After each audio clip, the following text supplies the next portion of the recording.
अरे बहू रानी तो सारा सारा दिन कमरे में बंद रहती है, कोई काम भी नहीं। मैं तो बोर हो जाती हूँ, क्या करूँ। तभी मीना की सहेली रीना उससे मिलने आती है। अरे मेरे घर का भी यही हाल है, बेटा ऑफिस और बहू कमरे में बंद, समय काटे नहीं कटता। लेकिन अब सच मानो तो वक्त ही नहीं है कि वक्त से रोटी भी खा लूं। अरे बहन, मुझे भी बता दे कौन सा जादू चलाया है। मैं भी अब जिंदगी के बचे कुचे दिन आराम से काट लूं। दीवारें देख देख कर तो बोर हो गई हूँ मैं। रीना मीना को एक स्मार्टफोन देती है। ये ले, ये है वो छड़ी जो जादू करती है। इसमें मैंने तेरा फेसबुक अकाउंट भी बनाया है, एंजल प्रिया के नाम से। बस अब यहाँ दोस्त बना और सबसे बातें कर। सास को पहले तो उतना समझ नहीं आता है, लेकिन धीरे धीरे वो उसकी आदत डाल लेती है। माँ जी जल्दी से खाना खा लीजिए, मुझे थोड़ा काम है। अरे तू जा, मैं खा लूंगी, अभी वक्त नहीं है। और सासू माँ मोबाइल में मुंह गड़ाए जवाब दे देती है। बहू समझ ही नहीं पाती और वहाँ से कमरे में चली जाती है। अचानक सास को किसी प्यारी पिंकी की फ्रेंड रिक्वेस्ट आती है। अरे वाह, ये तो कोई प्यारी सी लड़की लगती है, बात करती हूँ। सास फ्रेंड रिक्वेस्ट अपनाकर बात करने लगती है। अब क्या था, सास सारा दिन उस सहेली से बात करती, अपनी कहती उसकी सुनती। एक दिन सास फोन पर ही सरगड़ाए। अरे बहू, जरा मंदिर के लिए थाली सजा दे, आज कीर्तन है। बहू फोन पर किसी को मैसेज टाइप करते कहती है। माँ जी क्या है, अब मुझे क्या पता कि आपको कौन कौन से भगवान की पूजा करनी होती है। तभी सास के पास कोई मैसेज आता है। अच्छा अच्छा ठीक है, रहने दे, मैं ही कर लूंगी। अब मैंने मना थोड़ी ना किया है, कर देती हूँ मैं। अब मैंने भी बोला ना कि थोड़ी देर में बात करती हूँ, तो मैं ही कर लेती हूँ, तू जा अपने कमरे में। बहू वहाँ से चली जाती है।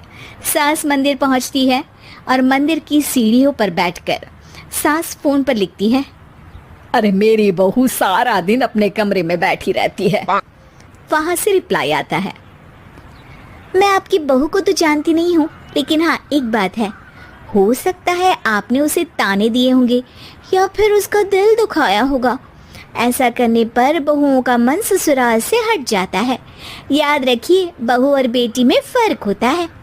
सास घर जाती है और बहू से बड़े ही प्यार से बात करती है, उसके लिए खाना बनाती है, उसे गिफ्ट में साड़ी भी देती है। जिसके बाद अगले दिन, माँ जी चलिए, आज मैं भी आपके साथ मंदिर चलती हूँ, आते वक्त भोले भैया के गोलगप्पे खा कर आएंगे। अरे हाँ बहू, ये तो अच्छा है, चलो। सास मन में सोचती है कि उसकी फेसबुक वाली दोस्त कितनी अच्छी है। उसके समझाने से उसे उसकी बहू वापस मिल गई। वो बहू को अपनी दोस्त के बारे में बताने का सोचती है, लेकिन फिर चुप हो जाती है। बहू फोन पर टाइप करती है। मेरी सास मुझे नौकरानी समझती है, एक गिलास पानी तक खुद नहीं लेती। मन तो करता है कि बोल दूं, मैं बहू हूँ, कोई नौकरानी नहीं। वहाँ से रिप्लाई आता है। देखो, तुम्हारी सास को तो मैं भी नहीं जानती, लेकिन वो बुजुर्ग होंगी। पूरा जीवन उन्होंने घर गृहस्थी चूल्हा चौका में निकाल दिया। और फिर तुम ये भी मत भूलो कि जिस पति पर तुमको इतना गर्व है, उसे भी शिक्षा उन्होंने ही दी है। तो जिसने तुम्हें इतना दिया, क्या तुम उनकी थोड़ी सी सेवा नहीं कर सकती? बहू भी अगले दिन से सास का सारा काम करती, उनके पैर दबाती, उनका ख्याल रखती, उनके साथ घूमने जाती। एक दिन सास, बहू ये लो मेरा हीरे का हार। पहले तो सोचा था कि अपनी बेटी को दूंगी, लेकिन आज जब मेरे हाथ पैर में दर्द था तो तुम मेरा साथ दे रही थी। समय पर खाना पानी देकर तुमने ही मेरा बुढ़ापे में साथ दिया। उसके हिस्से का बहुत कुछ मैं उसे दे चुकी हूँ, लेकिन ये अब तेरा। बहू तो ये देखकर खुशी से उछल ही जाती है। वो सास को गले लगाकर कहती है, माँ जी आज सच में बहुत अच्छी है। भला हो उस एंजल प्रिया का, जिसने मुझे आपसे वापस मिलवा दिया, वरना मैं तो हमेशा आपको गलत ही समझती। मैं तो सोचती थी काश वो एंजल प्रिया मेरी सास होती। क्या नाम लिया बहू?